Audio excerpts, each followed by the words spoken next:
गंभीर जी, उनका एक बार तालियों से स्वागत कर दिया जाए।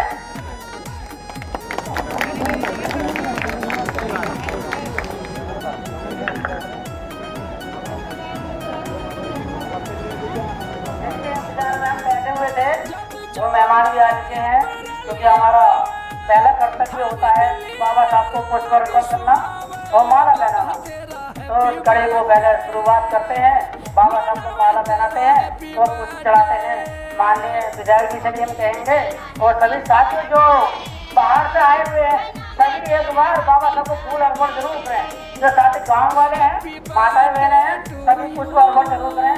हम माननीय विधायक जी से, माननीय हमारे चौधरी जी से और सभी लोगों से मैं ज्यादा सबके नाम नहीं जानते इतना, तो सभी से निवेदन है सब माल्य अर्पण करें बाबा साहब को।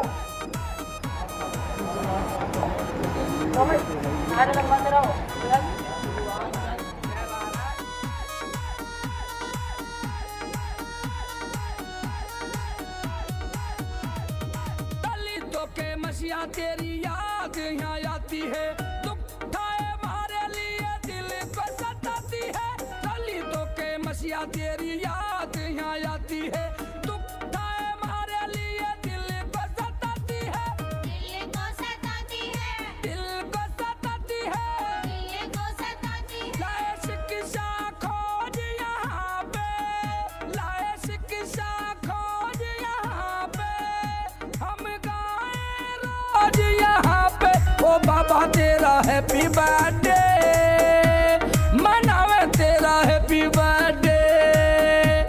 ओ भीम तेरा हैप्पी बर्थडे मनावे, तेरा happy birthday. Happy birthday to you, happy birthday to you.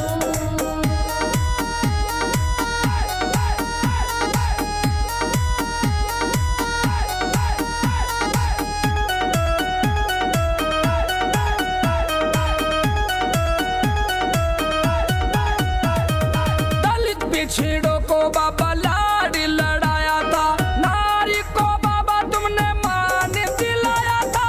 दलित पिछड़ों को बाबा लाड लड़ाया था, नारी को बाबा तुमने मान दिलाया था।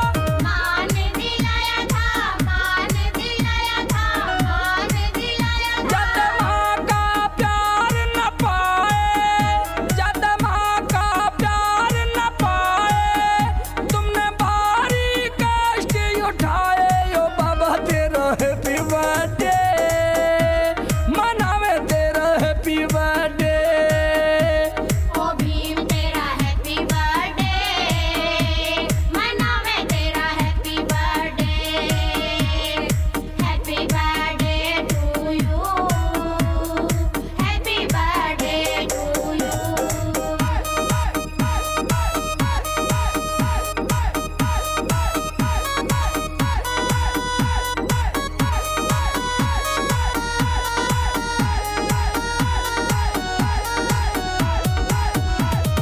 पानी के न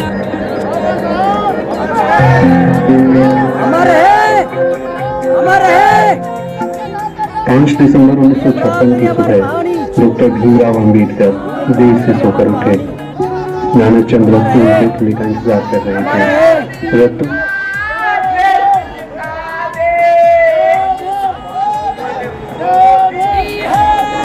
आज सारे फूल मची है, बस ये बात जची है। बाबा तेरा हैप्पी बर्थडे, हमारे बीच में चलो मेहमान आए हुए हैं, क्या हो रहा है? बहुत बहुत धन्यवाद इसके लिए, हमारे प्रोग्राम में आगे बढ़ा रहे। हम मनावे निवेदन तेरा करेंगे हैप्पी अपने birthday, happy birthday to you. हमारे इतिहास का बहुत बड़ा दिन है आज बाबा हैप्पी बर्थडे भीमराव अम्बेडकर साहब का जन्मदिन। और जब आपने जन्म लिया उस समय जो स्वर्ण जाति थी तो आपकी जाति को बहुत ही घृणा थी। और मेरा आपसे ये कहना है कि बाबा भीमराव अम्बेडकर ने जो संविधान लिखा है और उसके तहत हमें जो अधिकार मिले हैं उसी की वजह से जो हमें रिजर्वेशन के फायदे मिले, हम जो भी है वो संविधान की वजह से हैं। हमें ये है जो बाबा भीमराव अम्बेडकर ने जो हमें रास्ते बताए हैं, जो जिंदगी जीने का तरीका बताया है, अपने बच्चों की शिक्षा के लिए बताया है, हमें उन रास्तों पे चलना है और उनके सपनों को पूरा करना है। उस समय जो हमारी ये जाति है, इसको बाबा भीमराव अम्बेडकर ने जन्म दिया, उसे स्वर्ण जाति बड़ी घृणा की नजर से देखती थी, कहीं नीची नजर से देखती थी। आज अगर लोग संविधान के पीछे पड़े हैं, तो अगर संविधान होगा, अगर संविधान में सेकंड सिटीजन आपको डाला जाएगा तो आप हिंदुस्तान में ही रहेंगे। लेकिन हिंदुस्तान में रहने के बाद में आपको वोट देने का अधिकार आपका खत्म हो जाएगा, आपकी सब्सिडी खत्म हो जाएगी, आपके बच्चों को जो फैसिलिटी है वो खत्म हो जाएंगी। बस आप रहते रहिए और खाते रहिए। तो इसलिए जो आपको सबसे पहली चीज है कि आपको जो बाबा भीमराव अम्बेडकर ने जो संविधान बनाया है, इसकी रक्षा के लिए डटे रहना है, इसमें हमारे भविष्य की सुरक्षा है। इसी के साथ में अपनी बात को विराम देते हुए अपने बड़े भाई डॉक्टर मोहम्मदुल्लाह साहब को कहूँगा वो आए अपने प्यार से आपके सामने रखें। माननीय हमारे विधायक जी बैठे हैं, जिसमें उपस्थित हैं डॉक्टर मोहम्मदुल्लाह चौधरी साहब, हम उनसे भी निवेदन करेंगे वो भी हमें अवगत कराएं।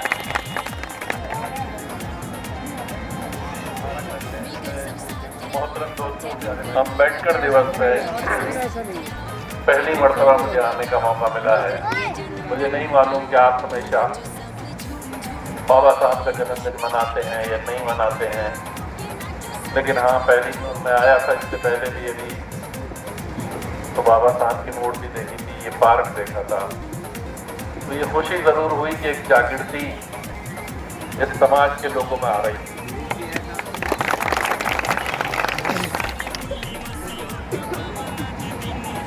दोस्तों, हर शख्स को और हर जाति को अधिकार है कि वो अपने रहनुमा का, अपने लीडर का जन्मदिन मनाए। लेकिन भारत में आज भी न जाने कितनी जगह है जहां आप बाबा साहब की मूर्ति नहीं लगा सकते, जहां आप बाबा साहब की जुलूस नहीं निकाल सकते। किसी शख्स की मूर्ति लगाने पे पाबंदी नहीं, लेकिन बाबा साहब की मूर्ति लगाने में बहुत सारी पाबंदियां हैं। मैं बहुत लंबी आपको दुनिया की और बातें नहीं, जब मैं विधायक था उसके बाद ठाकुरद्वारे में आपने देखा होगा काशीपुर की चुंगी के पास मूर्ति लगी, इसकी इब्तदा करने वाला नहीं था, उसके लिए बड़ा संघर्ष हुआ था।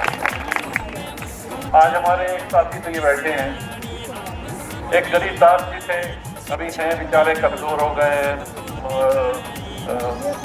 उसमें नखून के में, वो भी हमारे साथ थे। उनको बड़ा संघर्ष किया था वहाँ मूर्ति लगाने में, जो काशीपुर की चुंगी के पास है। आज तो उससे एडवर्टाइज पड़ गया है, तो फिर मूर्ति उसका शिलान्यास मैंने किया था, नीचे लिखा हुआ भी था मेरा नाम वहाँ। इसी क्षेत्र में एक जगह है कल्याणपुर, वहाँ भी मेरे ही जमाने में बाबा साहब की मूर्ति का स्थापना हुई, और दिलारी में बाबा साहब की मूर्ति तो उस वक्त नहीं थी, लेकिन वहाँ के लोगों ने ये किया था कि भाई हम एक जलूस निकालना चाहते हैं। तो सर्वोदय इंटर कॉलेज से दिलारी के चौराहे तक, बस स्टैंड तक हुई, पुलिस निकालने नहीं दे रही थी। लोगों ने कहा कि साहब हमें जलूस नहीं निकालने दे रही, मैंने कहा चलो मैं आता हूँ। हम पहुंचे, तोमर नाम के एक सब इंस्पेक्टर थे, वो वहाँ इंचार्ज थे। बहुत देर उनसे बातचीत हुई, और बातचीत होने के बाद आखिर बातचीत में हमने वो जलूस वहाँ से लेके वहाँ तक, ज़्यादा दूरी नहीं थी, लेकिन जलूस निकाल दिया। और अब मुझे नहीं पता कि वो जलूस निकलता है दिलारी में या नहीं निकलता, हाँ, लेकिन निकला था। अब तो जब तक तुम अपने लोगों को भूलते चले जाओगे, अपने रहनुमाओं को भूलते चले जाओगे, आज इस अधिकार में तुम्हारे नौजवान कुछ सर्विस इन्हें ये नहीं पता होगा कि ये अधिकार सर्विस का अधिकार किसको मिला था। बाबा साहब ने एक ऐसे समय में जन्म लिया, एक ऐसे समय में जन्म लिया, आज के नौजवान भले ही बाबा साहब को भूल जाएं, ऐसे समय में उन्होंने जन्म लिया जहां दलित लोगों की बस्तियां गांव में नहीं बसाई जा सकती, दलित लोगों को गांव से दूर बसाया जाता था और पूरब और पश्चिम में नहीं बसाया जाता था। तो मैंने पूछा, मैंने कहा भाई ये पूरब और पश्चिम में इनकी बस्तियां नहीं है दलितों की, इसकी क्या वजह है? पूरे हवा कभी पुरवाई चलती है, कभी बसादिया चलती है, लेकिन पहाड़ा हवा नहीं चलती है। इसलिए पहाड़ और दक्षिण में इन्हें बसाया जाता था ताकि इनकी हवा भी समाज के दूसरे लोगों को न लगे। ये जमाना था, ये जमाना था कि दलित लोग अगर बाहर की सड़कों पर निकलते थे तो गले में हांडी डाल दी जाती। अगर दलित कोई फूके तो वो जमीन पे न फूके, कहीं उसके फूके हुए में किसी श्रवण के पैर न पड़ जाए, इसलिए वो उस हांडी में फूकता चला जाए। पता चल जाता था लोगों को जो हांडी गले में डाले हुए है ये दलित व्यक्ति। दलितों को जब चलते थे तो उसके पीछे झाड़ बांध दिए जाते थे, झाड़ू बांध दी जाती थी ताकि उनके जो पैर हैं उनके पैरों में किसी श्रवण के पैर न पड़े, वो अपने निष्पक्ष चिन्हों को मिटाता हुआ चले जाए। ये हालत, छूने की तो बात ही अलग, छूने का तो कोई सवाल ही नहीं था। ये हाल था, इस हाल में बाबा साहब ने जन्म लिया और उस हाल में उन्होंने कहा कि शिक्षित बनो, संघर्ष करो और संगठित हो। ये मामूली बात नहीं थी जैसे दौर में, ये उस जमाने में आम बात नहीं थी। ऐसा होना, शिक्षित बनना, जो मनुवादी समाज कहता था अगर कोई दलित शिक्षा हासिल करे तो उसके कानों में पिघला हुआ शीशा डाल दो ताकि शिक्षा के अल्फाज उसके कानों में न पहुंचे। ये कहता था मन। उस वक्त उन्होंने कहा कि शिक्षित बनो, और शिक्षा का उन्होंने जो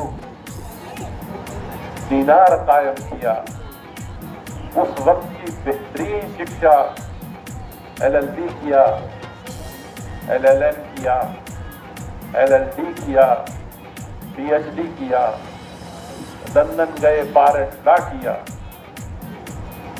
एक दलित वर्ग के लोग से ये आसान काम नहीं था। दलित वर्ग के बच्चा अगर पढ़ने आता था तो उसे लोग अपने क्लास में बैठने नहीं देते थे, उन्हें स्कूल से नाम कटवा देते थे। उस स्कूल के प्रिंसिपल और स्कूल कायम करने वालों से कहते तुम्हारे यहाँ दलितों के बच्चे आते हैं, हम इस स्कूल में अपने बच्चों को नहीं पढ़ाएंगे। ये माहौल, इस माहौल में उन्होंने उनके खिलाफ एक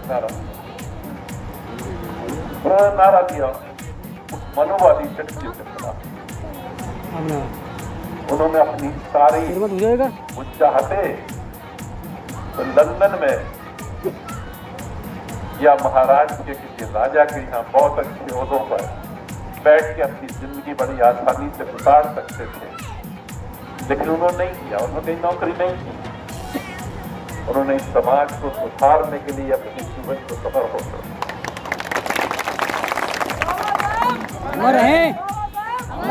आज कितने नौजवान हैं जिन्होंने बाबा साहब को पढ़ा होगा, बाबा साहब को देखा होगा।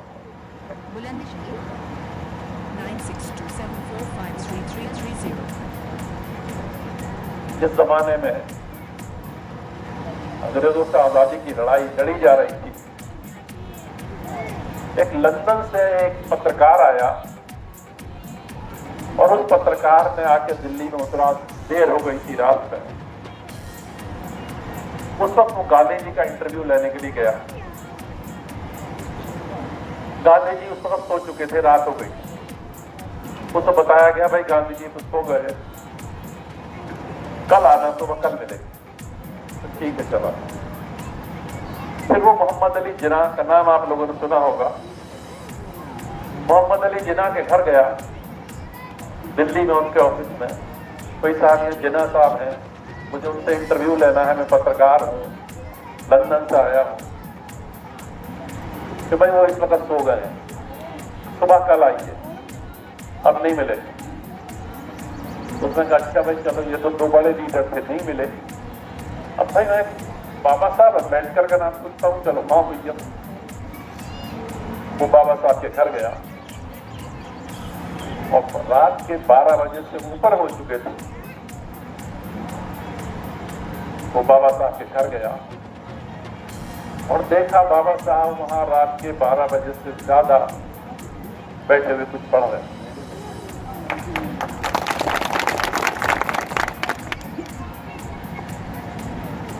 उसने सबसे पहला सवाल बाबा साहब से यही किया कि मैं गांधी जी के यहाँ गया, वो सो गए, उनका इंटरव्यू में नहीं ले पाया। जिन्ना साहब के यहाँ गया, वो भी सो गए थे, उनका इंटरव्यू में नहीं ले पाया। मगर आप रात के इस वक्त तक जाग रहे और पढ़ रहे। अब बाबा साहब का जवाब, और खुद अपने गिरेबानों को मुंह डाल के देखिए।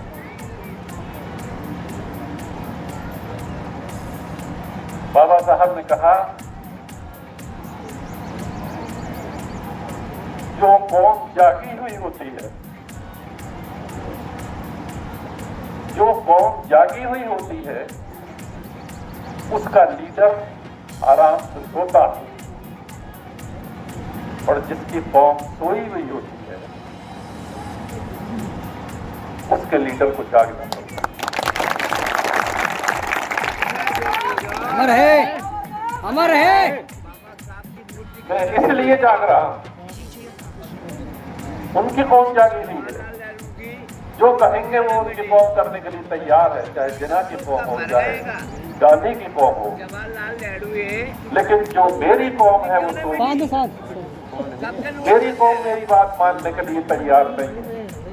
मैं यही बोलूंगा आज, इसलिए आज मैं ये सोच रहा हूँ, रोड बंद हो गए, दुनिया के रोड, इसलिए मैं इसलिए जाग रहा हूँ कि मैं जिस कौम के लिए कुछ करता हूँ, मैं जिस कौम की भलाई के लिए कुछ करना चाहता हूँ, आज वो कौम सोई नहीं क्यों? वो अपना अच्छा बुरा क्यों नहीं सोच रही? मैं ये कह रहा हूँ, उसकी भलाई के लिए मैं कुछ करना चाहता हूँ, आज वो मेरे खिलाफ क्यों खड़ी है? ये बाबा साहब के अल्फाज थे। आज आपकी ये सोच है, वो मनुवादी शक्तियों से लड़ रहे थे। मनुवादी शक्तियां आज भी हैं, सबकी शक्ति होती है, मनुवादी शक्तियां आज भी हैं। सबकी शक्ति आज भी वो यही कहती हैं कि जो राजकाज चलेगा वो ब्राह्मण के कहने से चलेगा। आज भी वो यही कहती हैं कि दलित का काम सिर्फ हमारी सेवा करना है, इसके अलावा और कुछ नहीं है।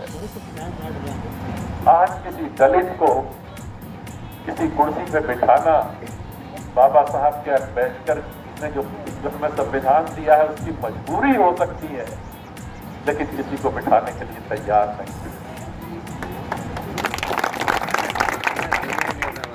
आज आपने जागृत किया कि अपने बच्चों को शिक्षित बनाओ, संगठित बनाओ और संघर्ष करो, जीत आनी चाहिए।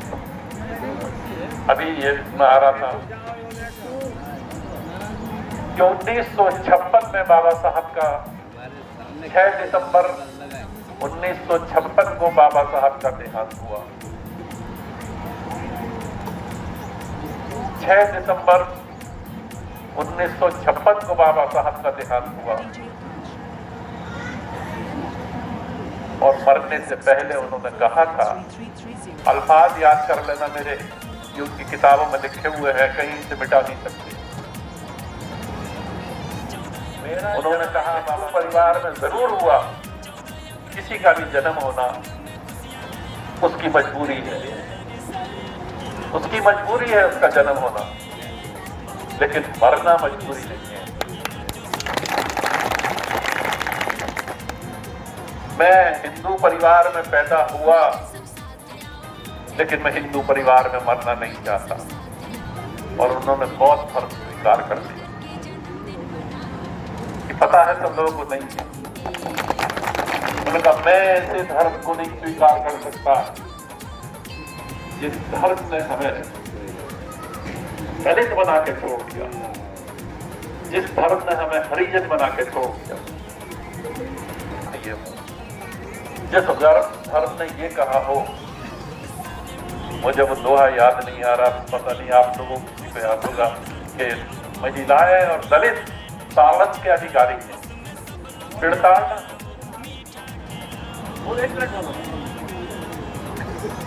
ढोल गवार पशु सुध नारी ये सब ताड़न के अधिकारी। ये दोहा था। और नारी और दलित ये ताड़न के अधिकारी हैं। इनके साथ अच्छा बर्ताव नहीं किया जा सकता। इनको कभी अच्छे बर्ताव नहीं। ये जिस लोगों की धारणा ये हो, उस धर्म में मरना मैं पसंद नहीं कर सकता। और उससे पहले उन्होंने बौद्ध धर्म स्वीकार कर दिया। वो मरे बौद्ध धर्म में मरे, हिंदू धर्म में नहीं मरे। मैं इसी बात को करते हुए, बहुत बात हो गई आपसे, बहुत अच्छी हो गई। समाज में सबको अधिकार देना है, समाज को सबको बराबर लाना है। सब कहते हैं बराबर आना चाहिए, सब कहते हैं बराबर आना चाहिए, लेकिन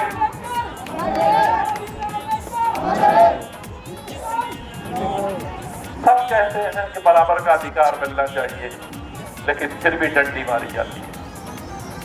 फिर भी जहां देखो डंडी मारी जाती है। फिर भी जहां देखो ये होता है कि इन्हें जिस तरह से डाउन करोगे, इन्हें फिर वही चीज रखोगे और हम किस तरीके से आगे बढ़ेंगे। ये तमाम चीजें हैं। ये आपको सिर्फ जो चीज अच्छा आपका मुकाम दिला सकती है, शिक्षा दिला सकती है। इसलिए शिक्षा की तरफ ध्यान दो और संघर्ष करो। इंशाअल्लाह आपकी मंजिल दूर नहीं है, आप हासिल कर लेंगे। आज भले ही बाबा साहब ना हो, लेकिन उनके नाम लेवा है, उनका पैगाम सुनाने वाले हैं, वो आपसे सुनाते रहेंगे। बाबा साहब धन्यवाद। एक बार जोरदार ताली हो जाए माननीय विधायक जी के लिए।